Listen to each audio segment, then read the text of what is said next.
What's up, everyone? We are here live at the DNVR Rockies podcast, and today we are talking about Roki Sasaki as the sweepstakes heat up. Is he going to the Dodgers? Is he going to the Blue Jays? Who's he going to sign with, and why? We're going to break that down and a lot more coming up next on the DNVR Rockies podcast.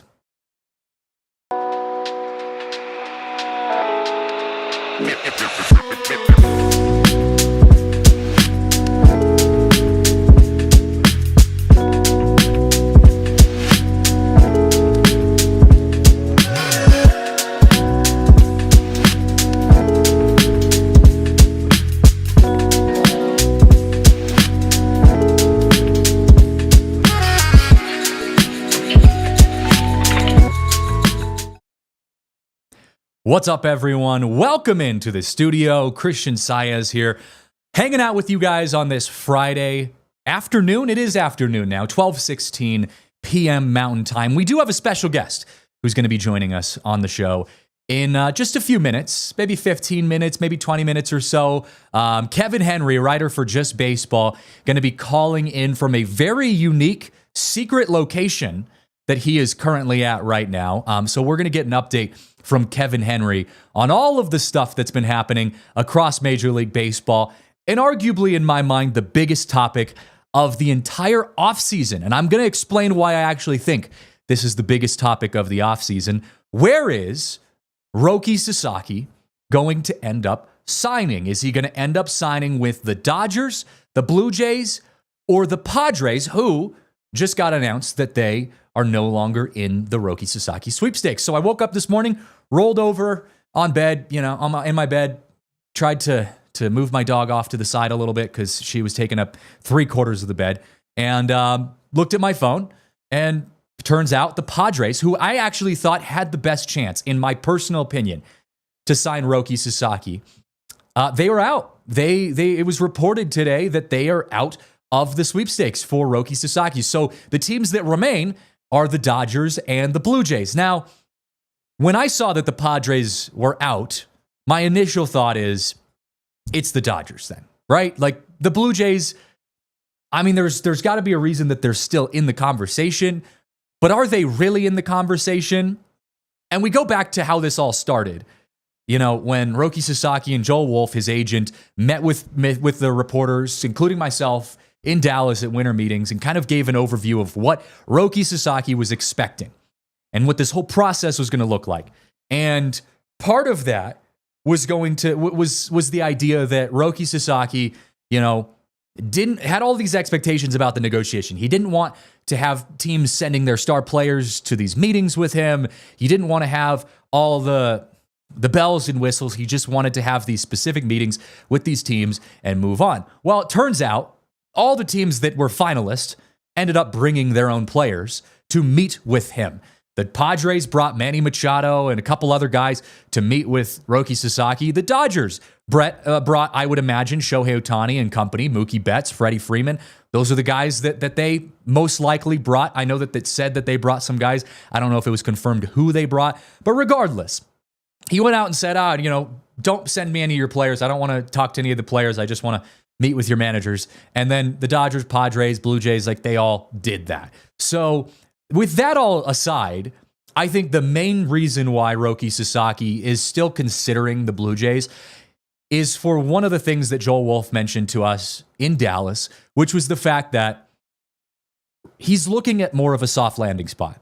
That was one of his variables, his elements that he's interested in as he looks to find a new team, is he wants a soft landing spot. It's why we joked, partially seriously, partially unseriously, about, hey, you could come sign with the Rockies, right? We're a soft landing spot. We'll love you to death, right? Turn our team around. Give us some good pitching. We, as Rockies fans, were optimistic about those comments that Joel Wolf said about this being a soft landing spot and him being interested in a soft landing spot. He had said, Roki had some issues with the media when he was playing in the KBO, and they were kind of hard on him. And so he wanted to kind of shift his focus into, a place that was a little more comfortable from a media standpoint. Now, then he went out and talked to the Yankees and the Cubs and the Dodgers, and I'm sitting there thinking to myself, well, those are probably the opposite of a soft landing spot if you're talking about Roki Sasaki and all of that. So I think that's why the Blue Jays are still in the mix. I think that's what might be the cause for that. Did we just get Kevin calling in? Well, like I said, Kevin Henry is going to be joining us here just momentarily, calling in on the show. Jay in the Toyota chat also, once everything's all set up, says, "Who are we kidding? He's a Dodger and always has been." You're right, Jay. I'm not even gonna, I'm not even gonna mess around with this. You're totally right. That's why I put on the thumbnail for this show. Inevitable. Roki Sasaki going to the Dodgers is inevitable. And there's also been reports circulating around saying, if he signs with the Blue Jays, it'll be this shock, this surprise. And I think they're right. Again, I think the Blue Jays, the only reason the Blue Jays are in this conversation right now is because they are relatively a soft landing spot for Roki Sasaki. Now, there's some other upsides there, and it sounds like some of the teams are kind of moving some pieces around to try to get everything set up. But regardless, I do think the Blue Jays are just in there because of the landing spot that they would be. Do we have Kevin? We do. Let's bring Kevin in here to join in on this conversation. And Kevin, like I said, calling in from a tropical, secretive location. So we had to bring out the fun tropical music. There's a beach behind you, man. You're not in Denver.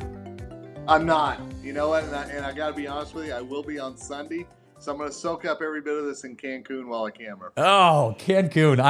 I told you over text, man, I'm going to hate you for that. And I'm feeling a little hatred rising up inside of me right now. It's the weather is not Cancun. Let's just say that here in Denver. No. And trust me, every bit that I'm enjoying right now, I'm going to hate Sunday night when that Southwest plane lands in DIA. So I know. I'm kind of hoping that you might even get, maybe delayed a couple days in Cancun just for your sake. As long as I'm back by Rockies Fest, right? I mean, that's the key. I just got to be back by then. Come on. I know. Well, I'm glad you got out. I also applaud you for agreeing to talk about the Rockies in the middle of the offseason while you're on a beach in Cancun. You are one of very few people that would probably have done that in this situation. So thank you. Hey, last time I checked, it was still international signing period. I'm international, so I think it fits. Come on, it's a theme. We are taking ourselves out to the international, insider Kevin Henry, who's going to talk a little Rockies with us. I love it. I'm absolutely pumped. This is good. And you joined at the perfect time because we're talking about Roki Sasaki, who's the biggest international signing prospect at this point. It sounds like he's been narrowed down to just the Dodgers and the Blue Jays. The reports coming out today said it looks like the Padres are probably out of the mix. And I personally thought the Padres, I had given them the best shot if it wasn't going to be the Dodgers to end up landing Roki Sasaki. But the Blue Jays being in that mix is interesting to me. And so I want to get your thoughts on why you think the Blue Jays would be a good landing spot for Roki and why they're still one of the last two teams remaining. I think it goes back to what you and I heard at winter meetings from Joel Wolf. Whenever he was up there talking about Sasaki and his whole thing about not wanting to be the focus. He wanted to be kind of in the mix, but not be like in the spotlight. And I think Toronto's in that mix just because they've still got those big guns. They've still got Vladdy. They've still got, Bo Bichette. They've still got the guys that are going to grab plenty of attention. But it doesn't feel like, and I heard you talk about it for just a minute before I came on, it feels like they're in there just for window dressing almost. I mean, it feels like that this is absolutely something that is going to be LA, which I will tell you, if it happens, Padres fans have nothing to blame, I don't think, but this ownership squabble that's going on right now. And I really think that it could not have come at a worse time for them. And I think it's going to end up costing them one of the prize pitching prospects that's come around a long time. I totally agree with you. I was actually just about to segue into, what does this look like for the Padres? Because the Padres have done next to nothing this offseason, at least for their standards. They're a team that's right in the championship window. If they had beaten the Dodgers last year in that opening round of the playoffs, I think they would have won the World Series. I truly believe they would have won the World Series last year. And then when you see what's going on with this ownership, like you said, the squabble that's going on in San Diego, it makes me feel like that probably played a big role in the Roki Sasaki sweepstakes. Is this a turning point in the Padres championship window? Is this something that we look back on, by the end of next year and say that was the start of the Padres' downfall? I think it's going to be the start of a new era for the Padres. AJ Preller constantly retools. It's just what he does. He's one of the most aggressive GMs out there. And I do think that if they're truly out on Sasaki and they don't land him, I think you could see Dylan Cease getting traded like the trade rumors had raised. I think that they are going to retool that because like all franchises, there's going to be a day of reckoning for all those contracts that they have right now on the books. And I think they've got to figure out that if they're not in a win now mode, and with the Dodgers, who knows if they really can be. They came close last year, as you mentioned. But I do think that if Sasaki is not on their radar and they don't make that splash, because I think this was the splash AJ Preller was going to make this offseason. So if that happens, I think you quickly shift to plan B in San Diego. I know, and it just feels like there hasn't been a lot of moving pieces. And look, the reality is the Dodgers are hard to say no to. They're a team that is the juggernaut, the super team of Major League Baseball. You have the world's best player, who happens to also be a Japanese-born player as well, which I think also sweetens the deal for Roki Sasaki. There's no surprise that the Dodgers are still the outright favorites, and I would be shocked if they don't end up signing him. And here's the back end of this. The reality is, if he joins the Dodgers and the Dodgers end up going even back to the World Series, and especially if they win the World Series, even if Roki Sasaki still is in development mode and still hasn't hit his full stride yet, his value is going to go up naturally. And so if you can tie your bandwagon to a team that's competing, that's succeeding, that's going to help your value no matter what. This Dodger rotation, if they get Sasaki, would be the best rotation I think we've ever seen in the history of baseball. Yeah, and the crazy thing is, you look at the Rockies, you look at any other team, Sasaki's going to be up as quickly as possible and in the rotation. And I truly think there's a scenario that if the Dodgers land him, he could be in AAA Oklahoma City for a while. I mean, he did not pressure him to make that debut, to give him time to adjust to the American system and everything else going on. I mean, it's actually crazy how good of a fit it could be for Sasaki in Los Angeles. Yeah, that's interesting. I actually hadn't thought of that, and that's a really good point. It could be its own version of a soft landing for Sasaki, despite LA being a pretty tough market and a pretty intense place to play. You never know. I mean, as of right now, the rotation for the Dodgers, if they were to get Sasaki, would look something like Blake Snell, Yamamoto, Roki Sasaki mixed in there, Shohei Ohtani mixed in there when he gets healthy, Tyler Glasnow. That's a pretty dominant rotation, and there are other pieces you can throw in there like you said, give you the depth to not rush Roki Sasaki. Obviously, they're not going to be rushing Shohei Ohtani either. It looks like he's not going to be probably in their opening day rotation. There's been a lot of conversation on whether or not the Dodgers will even go to a 6-man rotation just to kind of take some ease off of some of the guys as they get started. But I want to pose a question to you, and we're going to take this question after the break, but I'll give you a couple minutes to kind of think about this for a moment while we hit this first break. But I want to ask, who was the bigger free agent signing, Roki Sasaki or Juan Soto? Because I know they both are very hyped. There's a lot of excitement around both, but I want to get your take on who you think was more intriguing of an offseason free agent signing. And so we're going to talk about that when we come back. But before we do, got to give a shout out to our friends over at Coors Light, because Coors Light is the official light beer of DNVR. It's our official beer here in the studio. We've got Coors Light littered around our studio. And I was saying it earlier on the Denver Sports Podcast this week. I went up to Blackhawk for the first time, which was kind of fun. I had a buddy who had his birthday party out there.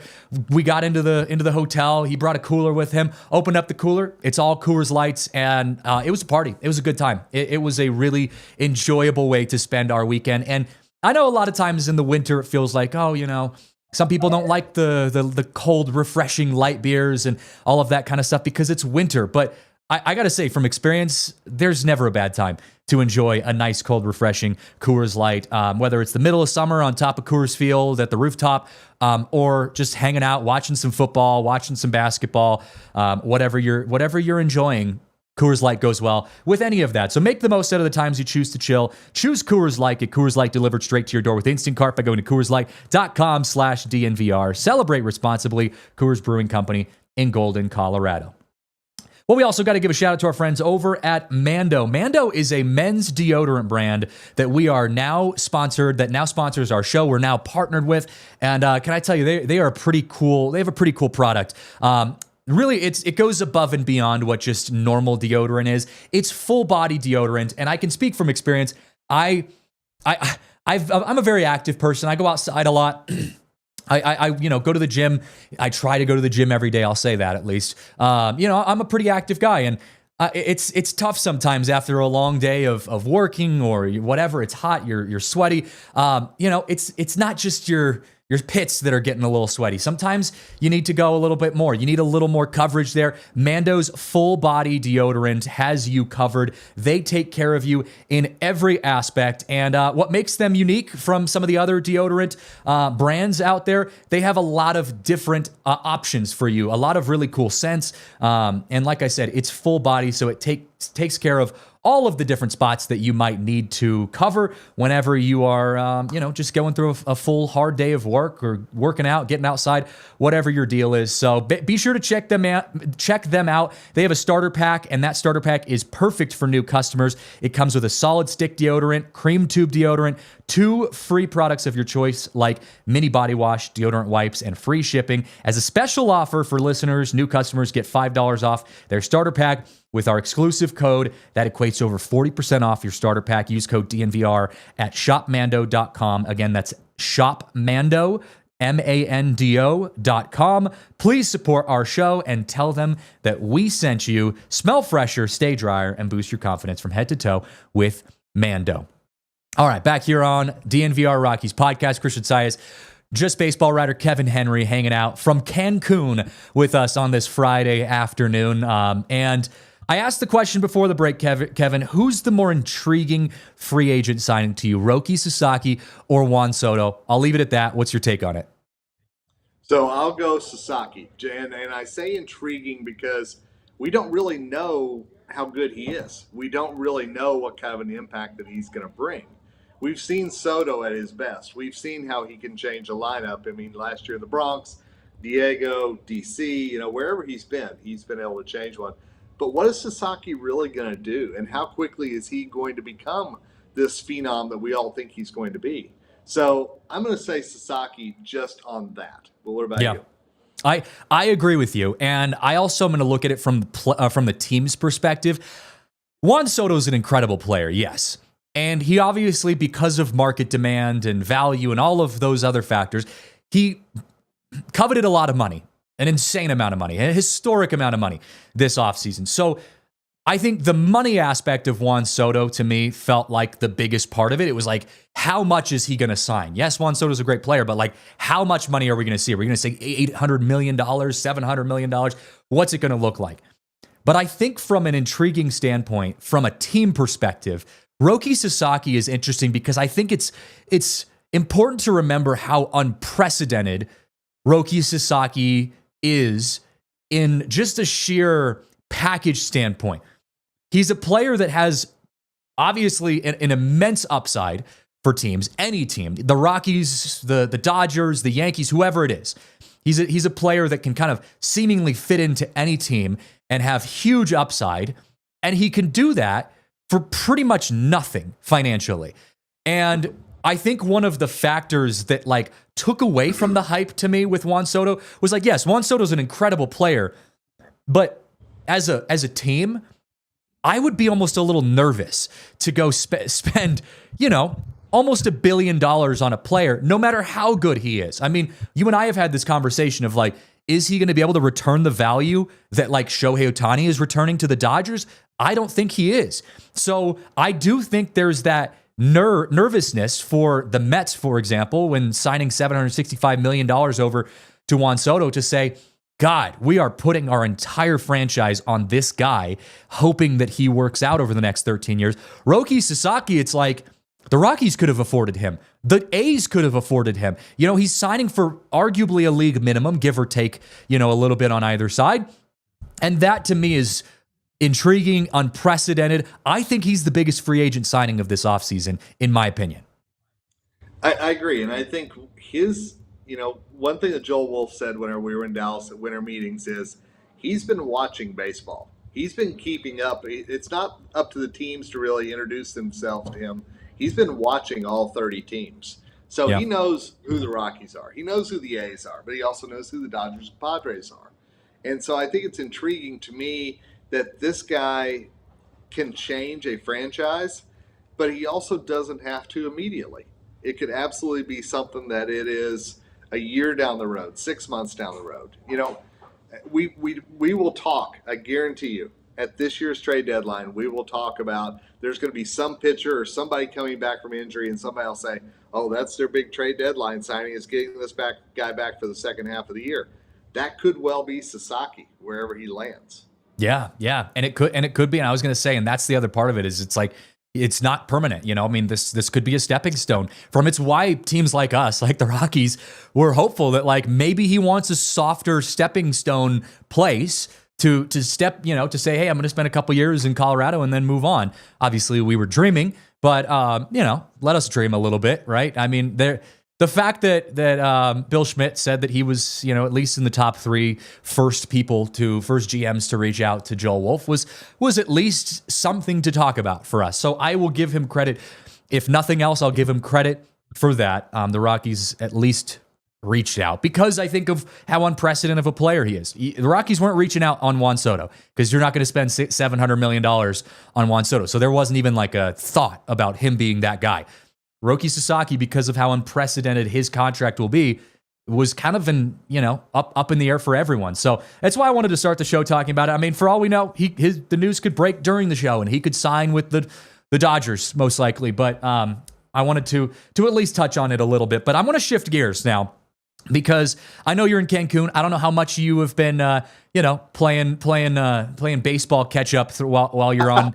Are you on vacation or are you working a lot? So believe it or not, I'm working while I'm down here. I actually am. I'm on the computer. My wife's enjoying the beach. She's on vacation this week, but I've actually been working. So, and honestly, the timing's been good because I thought Sasaki might break this week. So I'm like, well, I want to be around just in case. But yeah, I've been trying to keep up with things. Absolutely. Okay. Have you seen the Cubs new City Connect alternative jerseys? I like the baby blues. I was going to say, yeah. So yeah, what are your thoughts on that? It's definitely a little bit of a throwback because I remember those Cub Blues way back in the day, whenever I was first getting WGN there in Oklahoma where I grew up.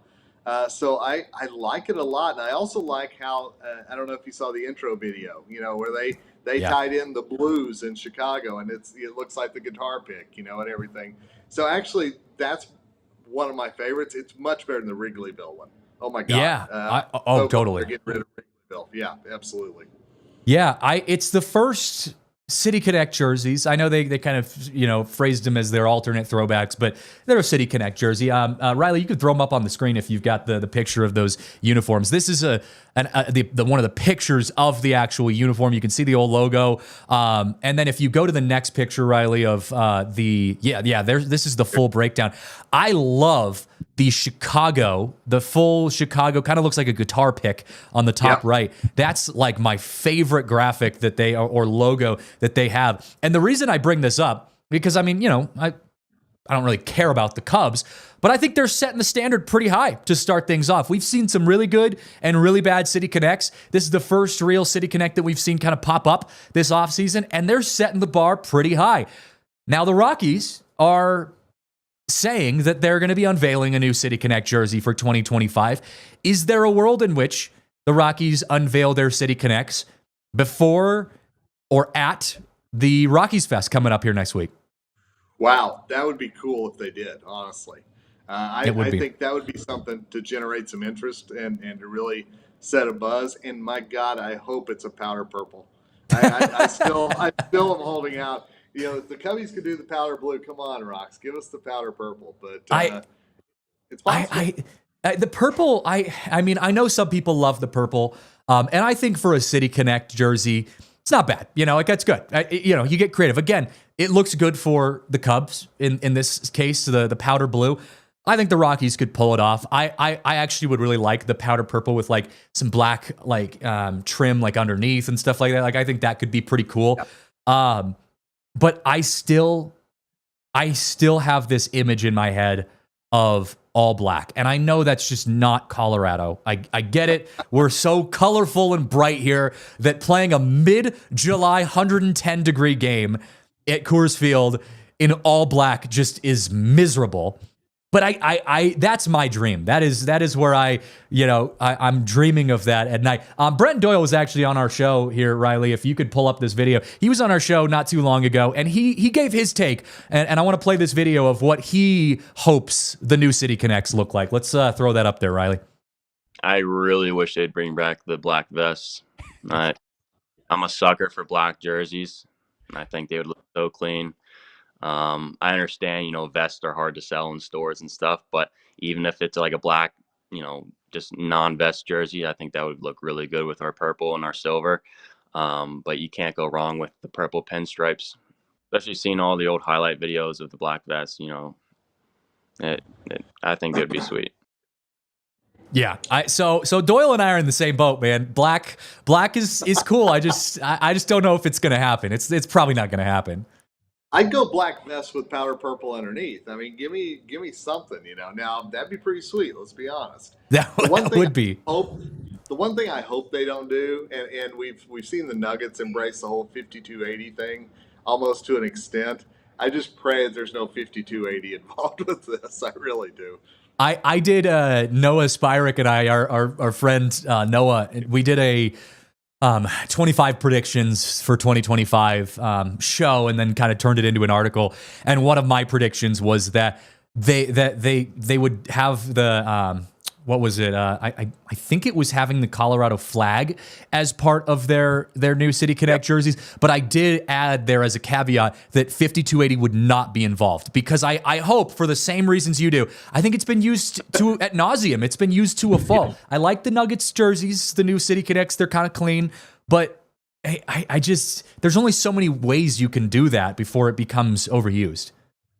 I completely agree with you. Yeah, and that was the cool thing. I know the license plate jerseys took a lot of flack, but I will tell you, at least it was a different way to bring something very familiar about Colorado to the picture.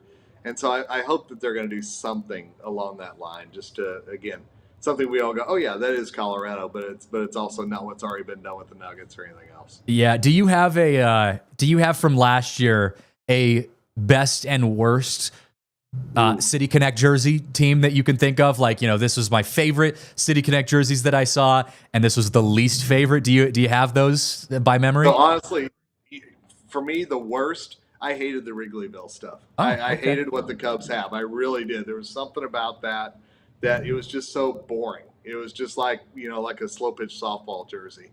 I am a sucker for Miami's kind of orangish City Connects. I think they're the cigar cities or whatever they are. I will tell you, man, I think those are prime, at least in my book. What about you? Interesting. So my favorite, you could probably guess based on the trend that I had just talked about, all blacks, the Chicago White Sox, all black, white pinstripes. I almost became a Chicago White Sox fan just for that reason alone. God bless you. Yeah, I know. I would have been jumping for the Rockies to the White Sox. That would have been a bit of a transition period for me there. But those were sweet. Those were sweet jerseys. My least favorite, and this might be kind of a hot take, the Padres. They're like bright color tropical ones. I know some people love those.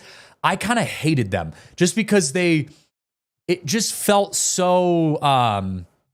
I don't even know how, it just felt so neon, so bright, It was just kind of hard for me. And it just didn't feel like the Padres, their normal jerseys are kind of that muted tan sometime, like that's they're like that like brownish color. And then you go just like bright white with like rainbow and neon. And you're just like, whoa, God, turn off the lights, my friends.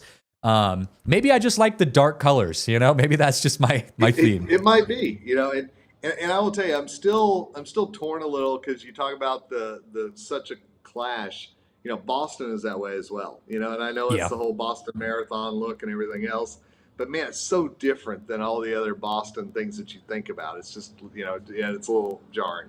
Yeah, it doesn't look like the Red Sox are playing. Like I'm like, you watch the game and you're like, who is that? The Blue Jays? You're like, who is that team? Yeah, it's weird. I'm just excited. I'm hoping that the Rockies, I give them credit for this. They do a really good job of riding the wave of like hype, positive vibes, whatever that is. Charlie Blackmon's retirement last year, Todd Helton's, induction to the Hall of Fame. Like they do a really good job of kind of making things out of nothing.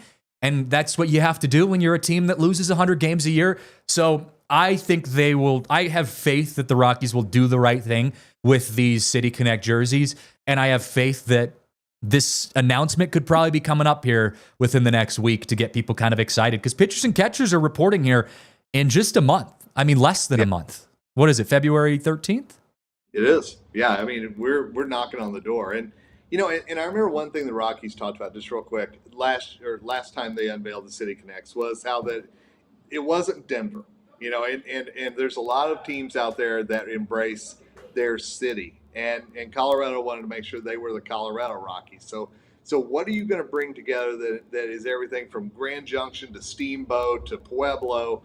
How do you bring all that into a jersey? And so I think there's a little bit of tough to try to figure that out as well. Because I think if you just narrowed it down like the Nuggets did with just Denver, it maybe makes it a little easier. As weird as that sounds. I love that. That's a good take because I agree. The Rockies are for everyone, right? I mean, they're and that's part of their branding is that, it's a family affair. You can bring your kids to the ballpark from Grand Junction and have a good weekend, a cheap, good weekend watching baseball, enjoying, some warm weather. I like that. That's good. We got to take a break, but I have an interesting segment that's coming up next because we've been seeing a lot of changes across all of the major sports, baseball as well. And I've been doing a lot of talking about some of the changes that we've seen in some of the other sports, the NBA in particular. So I want to draw a little comparison between the NBA and the MLB and toss out an idea and maybe a hypothetical of what something that the NBA does really well could look like if they did it in the context of Major League Baseball. So I want to hit on that when we come back. But before we get to that, we got to give some love to our friends over at Toyota. And, there's a reason that I talk about them every single show. They are the best car out there on the market. My personal favorite, not just because they are a sponsor of our show, a partner, a longtime partner of us, of the Colorado Rockies, of all of that. I've had a Toyota since I could drive, and which wasn't that long ago, but still, I've had a Toyota for as long as I could drive. Started my life with a Toyota Camry, now I have a Toyota Highlander. My next car is going to be either a Toyota truck or a Toyota SUV, depending on which way I want to go. But either way, Toyota is truly the best in the business. They have so many different unique makes and models, over 17 different models with available all-wheel drive or four-wheel drive, which is huge when you're in Colorado. As Kevin said, it's supposed to be like negative 55 degrees here in Denver in like 2 days. And the roads are going to be icy. We're supposed to get like 6 inches of snow. It's going to suck. And you got to have a car that can handle that. And Toyota has so many different choices that you can choose from that can handle all of the roads, all of the weather, whatever you're faced with. And also in the summer, when you just have a nice, clear, open road, summer drive up into the mountains. I like driving with my Highlander, the sunroof down, windows open. It's just a good vibe. I love my Toyotas, and I know that you will too. So visit your Front Range Toyota stores at a location near you. AutoNation Toyota, Arapahoe and Centennial, Corwin Toyota in Boulder, Groove Toyota in Littleton, Mountain States Toyota in Denver, Stevenson's Toyota East in Aurora, and Stevenson's Toyota West in Lakewood. Toyota is the official vehicle of DNVR. All right, we also got to share some love with our friends over at Shady Rays. I've got a pair that I'm going to throw on here for this ad read because Shady Rays is incredible. And we got to get Kevin a pair of Shady Rays out there in Cancun because he's in the place where all the bright, brilliant sun and good skies are. Although it's a little bright and sunny here too in Colorado as well, but just a different vibe altogether. But whether you're in Cancun or freezing Denver, sunglasses is a must-have. You got to have them with you wherever you go.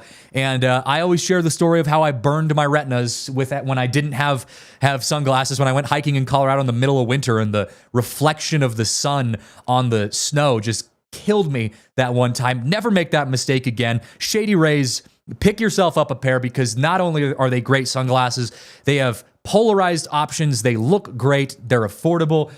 So many different awesome things about Shady Rays. And right now, we've got some really cool deals. Use code DNVR to get 35% off polarized sunglasses. Again, if you use code DNVR, that's 35% off polarized sunglasses when you head to shadyrays.com. Try for yourself the shades rated 5 stars or more. 5 stars by over 300,000 people, although I'm sure you'd rate them 5 stars or more if you could. Yeah, that's Shady Rays. We love them. And Kevin, I'm surprised you don't have sunglasses on right now, too. It's that kind of weather. Here's the thing. I had this nice setup planned for like on the beach, literally, to talk to you and everything. And you can probably hear in the background the weddings are starting here. So I may have to move inside here in a minute because it's getting crazy. I will say it's not that loud, so you're good for now. That it was just a faint woo. It's almost like a studio audience, right? You've got a studio audience behind you. Yeah, the woo is coming from right back there where the pool is, so just get ready. I think we should just say this is just your backyard. You just have a really tropical vibe in your backyard. You've got a pool, palm trees. This is Longmont. I mean, okay, I can't fool you anymore. Exactly. So it's Longmont. That's what Longmont looks like right before a winter storm. It's don't you know? Don't you know? All right. I have an interesting thing. I was mentioning this before the break. I actually saw this graphic. It was posted. I got to give credit to Brooksgate. They've been providing topics for this show for years now. Feels like they do really good work. But you know, I had spent on Tuesday. I was talking with one of our DNVR Nuggets guys about this narrative that the NBA is dying. You know, it's the ratings are down.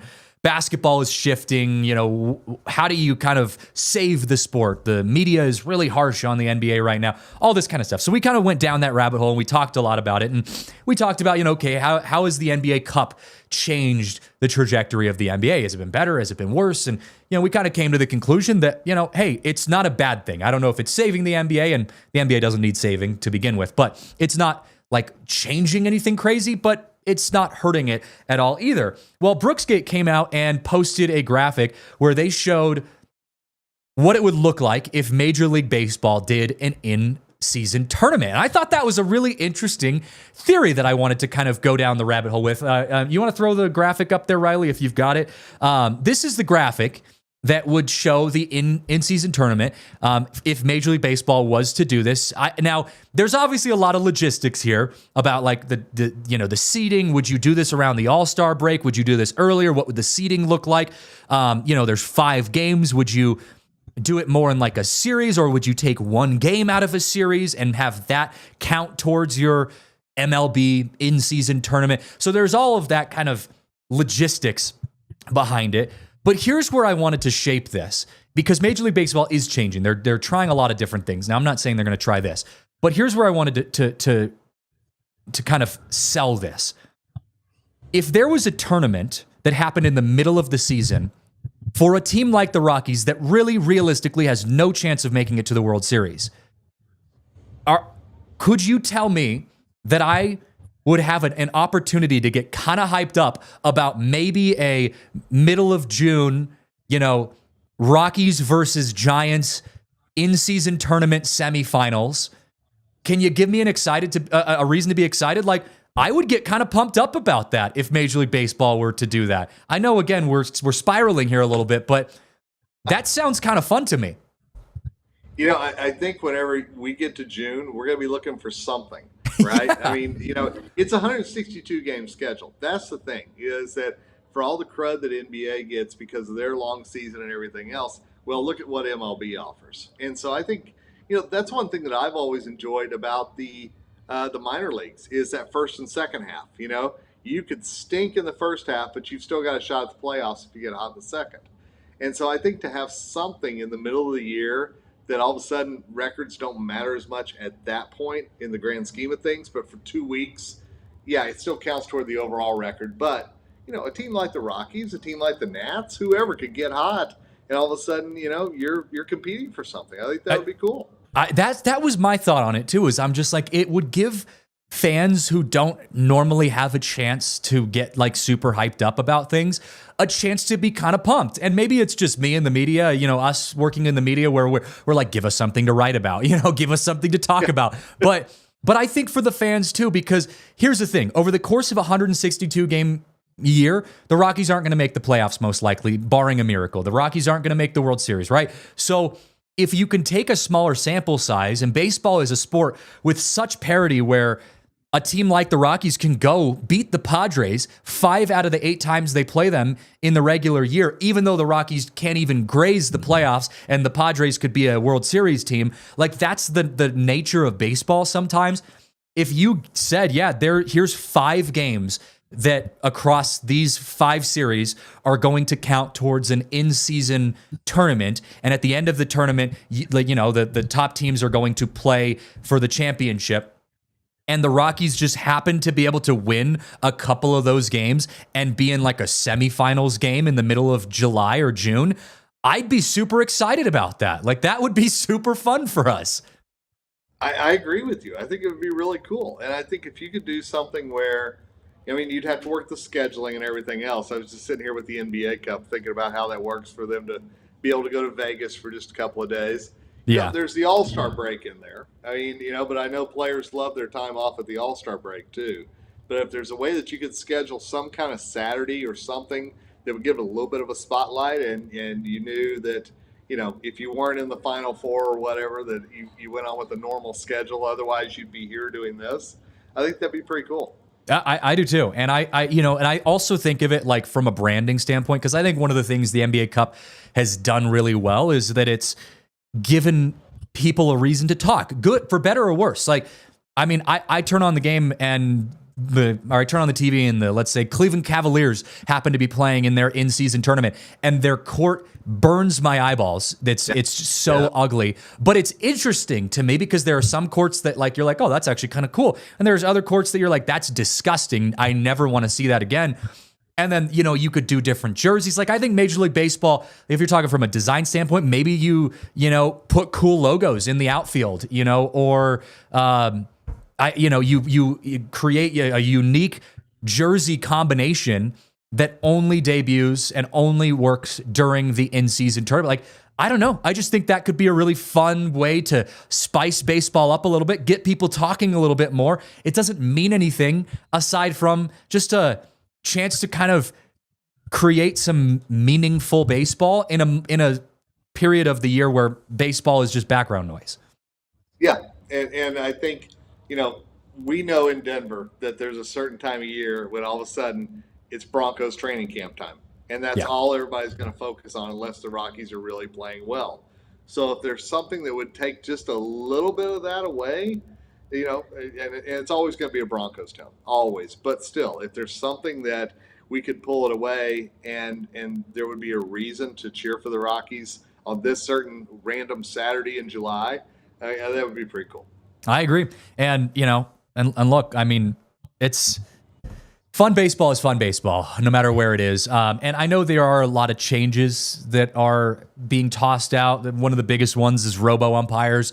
So more realistically, there are some specific changes in Major League Baseball that could come up, in the near future. I know they had tossed out that idea. What was the idea that it was circulated recently? I'm spacing on it, where like Rob Manfred got, just completely... The golden at bat. The golden at bat. Thank you. Yes. That's not going to happen. No. But realistically, robo umpires might. Hey, bring me, you're too young for this, I'm sure, but the MTV Rock and Jock softball back in the day, they would bring out this magic 8 ball. And if you hit it over the fence, you got 8 runs. Do something where it's a special ball that, it goes into play. I don't know, something, right? I do remember, I mean, they still do this, but I do remember like when the old home run derby happened, and they would have the golden ball, on the last one or however many, I know they do a version of that now, but I agree that is cool. That now the 8 ball thing, that one went right over my head. You're right. You'll have to go down a YouTube rabbit hole sometime because, to see lead singer Poison get up there, to try to win his softball team with the 8-ball is fantastic. Yeah, that's good. I like that. I'll have to do a little research. I there are people out there that probably would know that. Patrick Lyons seems like he would know.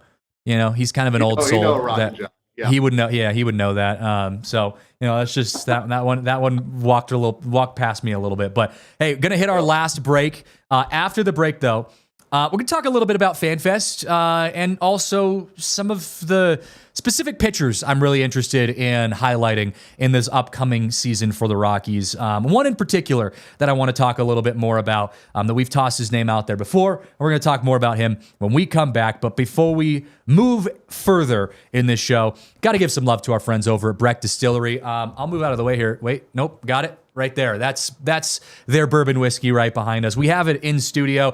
Anytime we would go to the Broncos tailgates too, there was plenty of Breckenridge whiskey, flasks just kind of floating around. People were getting to try different samples. It was a good time, and I'm bummed that Broncos season is over. However, it's still a good time to enjoy Breck Distillery bourbon whiskey. I always say, winter is bourbon season. It's old-fashioned season. That's my favorite time of year to be enjoying an old-fashioned. And my favorite whiskey to put in my old-fashions are Breck Distillery bourbon whiskey. They are the official bourbon and vodka of the Denver Broncos, your playoff Denver Broncos.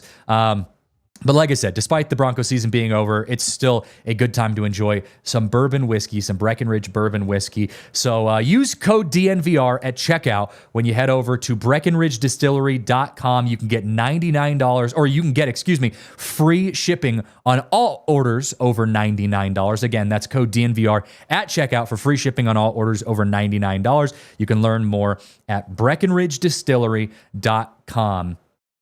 Well, speaking of, we've got some DNVR events coming up here very soon, and I know Broncos season's over, but we do have an Avs takeover coming up here not too far away. I believe it's end of February. I'd have to double check on that. I actually realized I didn't put the date in front of me. But you can see the QR code on your screen. Head over to thednvr.com/events. You can find more information on that. I know we've got a sweet takeover coming up there for the Avs. And Kevin, I got to say this. Now, this is not happening now, but it is still a future event that we have coming up. We are in the process of getting a DNVR sweet takeover for the Rockies series. I believe it is going to be against the Mets. Now, we don't know what day that is going to be officially, but we are going to be doing a big party in a suite when the Rockies play the Mets at Coors Field. We'll get more information on that as we get closer, but that's going to be a lot of fun. And Kevin, you might have to take that day off and come hang out in the suite with us. I might have to venture over, no doubt about that. Yeah. Maybe we'll just sneak you in. I mean, that could be the way that we do that. We'll just kind of say, oh yeah, he's one of us. Bring him on in. That'll be the payment for you being on the show in Cancun in the middle of your vacation. That'll be the trade-off that we have there.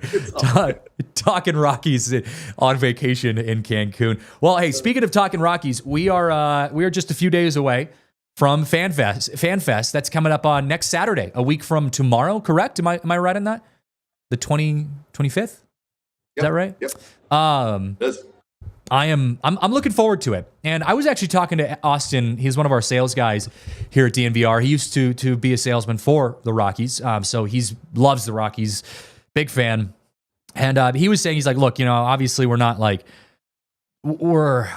feeling too confident in the Rockies season next year from a success standpoint. But he's like, but if there's one thing the Rockies do really, really well, and I said this just minutes ago, it's they do a good job of putting their players, their product on display and giving their fans access to those players. They do it with us. You and I are prime examples of this. Whenever we need an interview, a conversation, access to players, a question answered, a conversation with a coach, the Rockies PR staff, their communication staff, Corey, Shelby, Edwin, they do an incredible job of making sure that the fans have access to whatever they want to within reason through this through the players, through the coaches, through this team. And Fan Fest is going to be another one of those. You know, I was looking at the list of how many players, coaches, all that kind of stuff. I mean, every single person that is anyone on the Colorado Rockies is going to be there. Future prospects, Charlie Blackmon's coming back. Like, it's going to be a really cool event. It is, and one of the things that I have heard about from our friend Renee Deckert, you know, who does Purple Row, and she's flying down from Wyoming for this. But she talked about last year the Q&A sessions and how informative that she thought those were. You know, and see the Rockies guys kind of let down the guard a little bit for the public to see the good guys that we see in the clubhouse. You know, they're still competitors, but such just good dudes. You know, and play Family Feud and things like that. I think it's a really good time for all of us to take that step back and remember that, hey, you know, hope springs eternal.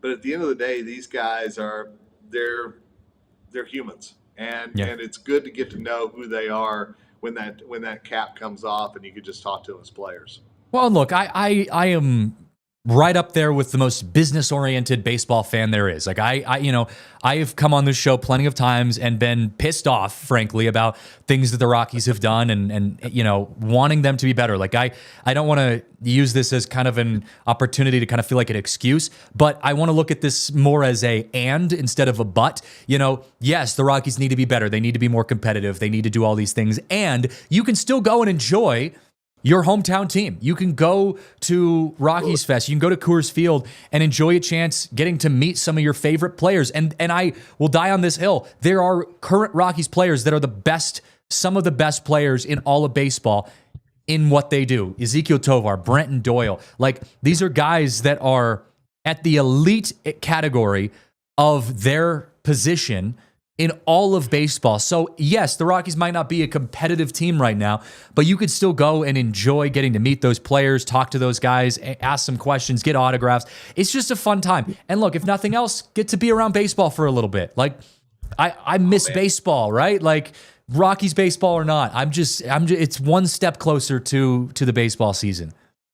After how miserable it's supposed to be this weekend and into next week, to know that there's a glimmer of baseball at Coors Field on Saturday, absolutely. Sign me up for that any day of the week. Well, speaking of baseball coming back to Coors Field, I want to end this show by talking specifically about a guy that we've talked about enough on this show, but I wanted to share a little more on him. Seth Halvorsen, you know, we had talked about, you know, some of our most interesting guys that we're going to watch coming into 2025. And he's high on my list, arguably the top when it comes to the pitchers. I think he is at the top when it comes to the Rockies pitchers coming into 2025, a guy that I want to see solidify himself. I saw this was just on like kind of a random stats page that was floating around social media. But Seth Halvorsen, despite the small sample size, was actually 6th last year in Major League Baseball for average fastball velocity across a minimum level of fastballs. He averaged 99.9 miles an hour on his fastball.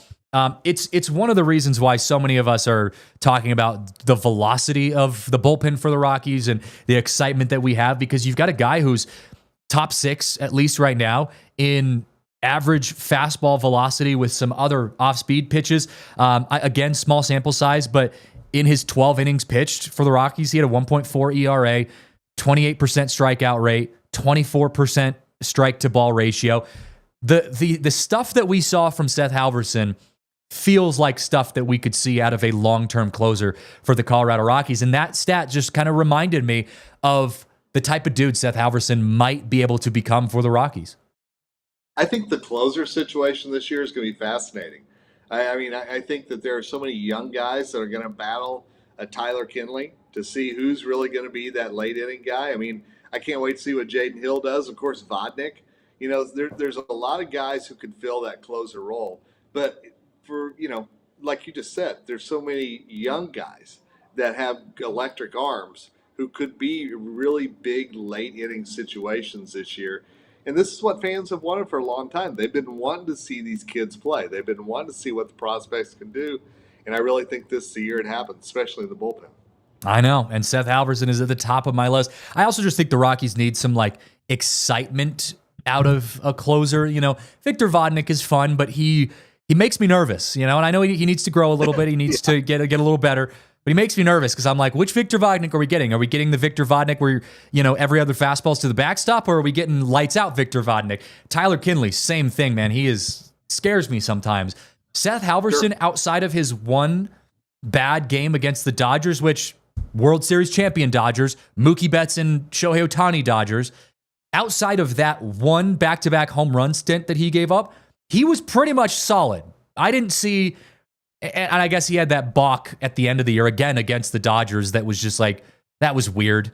But aside from playing the Dodgers, he was absolutely lights out. So I just feel like if there's going to be a guy that I get hyped about, where if you have a 1-run lead going into the 9th inning and, Seth Halvorsen walks out of the bullpen and to some pumped up music or whatever that looks like, to the light show where everyone feels like you're having a strobe attack, out there on the field. Seth Halvorsen's my guy right now, as of now.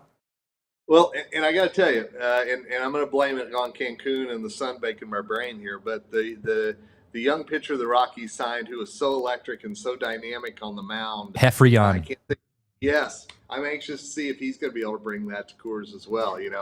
Because if you're wanting passion on the mound, my God, we found it right there. I'm telling you. I would like to see him in a bullpen for the Rockies, if for nothing else, just to get some excitement, right? Like I wrote an article about that where I'm like, stats aside, there will be a day, a time and place where I start to look at that. And if he makes it to the big leagues, I will do a deep dive into his, statistical journey of how he got to the major leagues and whatnot. All I care about right now is the fact that he jumps about 10 feet in the air every time he strikes a dude out. And I want to see him do that in a Rockies black cutoff with purple, powdered purple underneath. You know what? There's the dream sequence for 2025 right there, man. Absolutely. Fire me up, man. That's what I'm looking forward to in 2025. Kevin, I'm going to let you get back to the beach. Enjoy yourself. Okay. Enjoy the remainder. I know it's going to be hard going back to the beach here. Yeah, we got the little tropical music there in the background. Yeah, I appreciate that because about 48 hours from now the plane takes off and I'm not going to be very happy. But until then, I'm going to enjoy it. Absolutely. Hey, enjoy yourself, man. Enjoy Mexico, Cancun. I'm going to be out in Cabo in April, I think. No, May, beginning of May for a wedding. So I'll be thinking about you then. But until then, we'll swap. Get as burned as you possibly can. We hope to see bright red Kevin when we come back. Yeah, don't touch me on Saturday. I'll still be screaming probably at that point, so it'll be fine. I love it, man. Thanks for hanging out with us. Appreciate you guys hanging out with us here on the show. You can find us every Friday, 12:15 here on DNVR. Have a good weekend, everyone. We'll see you next time. We all silly like the mayor.